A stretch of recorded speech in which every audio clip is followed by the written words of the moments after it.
গত বছরের ছাত্র আন্দোলনের পর বাংলাদেশের ক্ষমতাচ্যুত প্রধানমন্ত্রী শেখ হাসিনা ভারতে পালিয়ে যায়। এরপর পলাতক শেখ হাসিনাকে ফিরিয়ে দিতে অস্বীকৃতি জানালে ভারতের সঙ্গে শুরু হয় তুমুল রাজনৈতিক বিরোধ। এরই মধ্যে এবার বাংলাদেশে অন্তর্বর্তী সরকার এই টানাপোড়েন সম্পর্কে স্বাভাবিকতা আনার চেষ্টা করছে বলে জানা গেছে। কিন্তু ঠিক কী কারণে এত জটিলতার মধ্যেও বাংলাদেশ ভারতের সঙ্গে সম্পর্ক স্বাভাবিক করতে চাইছে?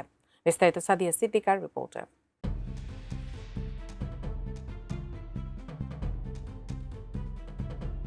বর্তমান প্রেক্ষাপটে ভারতের সঙ্গে বাংলাদেশের সম্পর্ক নিয়ে নানা মহলে আলোচনা সমালোচনা চললেও অন্তর্বর্তী সরকারের দৃষ্টিভঙ্গি অত্যন্ত পরিষ্কার। সাম্প্রতিক সময়ে ২০২৪ সালের রাজনৈতিক পট পরিবর্তনের পর দুই দেশের কূটনৈতিক টানাপোড়েন ও পাল্টাপাল্টি বিবৃতির ফলে সম্পর্কে কিছুটা অস্বস্তি তৈরি হয়েছে।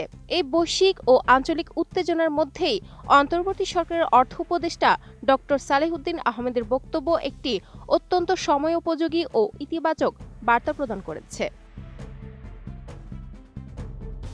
ভারতের সঙ্গে বাংলাদেশের বর্তমান ও ভবিষ্যৎ সম্পর্কের সমীকরণ নিয়ে অর্থ উপদেষ্টা ডক্টর সালেহুদ্দিন আহমেদের বক্তব্যটি ছিল অত্যন্ত তাৎপর্যপূর্ণ। মঙ্গলবার বিকেলে সচিবালয় মন্ত্রিপরিষদ বিভাগের সম্মেলন কক্ষে সরকারি ক্রয় সংক্রান্ত উপদেষ্টা পরিষদ কমিটির বৈঠক শেষে তিনি এক গুরুত্বপূর্ণ ব্রিফিংয়ে অংশ নেন। সেখানে তিনি স্পষ্ট করেন যে ভারতের সঙ্গে বাংলাদেশের অর্থনৈতিক সম্পর্ক বর্তমানে সম্পূর্ণ স্বাভাবিক রয়েছে এবং রাজনৈতিক সম্পর্ক আরও সাবলীল করতে সরকার নিরলসভাবে কাজ করে যাচ্ছে।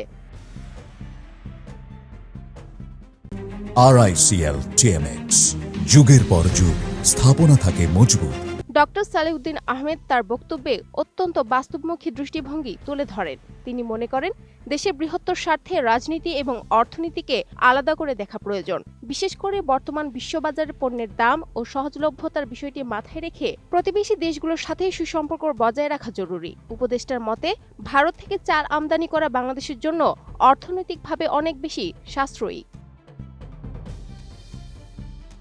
উদাহরণস্বরূপ তিনি বলেন, যদি ভারত থেকে চাল না এনে ভিয়েতনাম থেকে আনতে হয় তবে পরিবহন ও অন্যান্য ব্যয় মিলিয়ে প্রতি কেজিতে খরচ অন্তত ১০ টাকা বেড়ে যাওয়ার সম্ভাবনা থাকে। ফলে প্রতিযোগিতামূলক দামে পণ্য পাওয়া গেলে অন্য কোনো দেশ থেকে আমদানির যৌক্তিকতা থাকে না। ভারতের সঙ্গে বর্তমান রাজনৈতিক অবস্থা নিয়ে উপদেষ্টার পর্যবেক্ষণ অত্যন্ত ইতিবাচক। তিনি জানান, রাজনৈতিক সম্পর্ক খুব যে খারাপ হয়ে গেছে তা বলা যাবে না, বরং এটি বর্তমানে মোটামুটি একটি পর্যায়ে রয়েছে। কূটনৈতিক ও পররাষ্ট্রনীতির ক্ষেত্রে অনেক সময় রেটরিক্স বা রাজনৈতিক বাগাড়ম্বর বেশি হয়। রাজনীতিবিদরা অনেক সময় এমন বক্তব্য দেন যা কেবল রাজনৈতিক প্রেক্ষাপটে বলা হয়, যার সাথে বাস্তব সম্পর্কের অবনতির সরাসরি সম্পর্ক নেই। তিনি দৃঢ়ভাবে বিশ্বাস করেন যে দুই দেশের সম্পর্ক কোনোভাবেই খারাপের দিকে যাবে না। বাংলাদেশ সরকারের অবস্থান পরিষ্কার করে উপদেষ্টা বলেন, বাংলাদেশ কোনো প্রতিবেশীর সঙ্গেই তিক্ত বা বৈরী সম্পর্ক চায় না।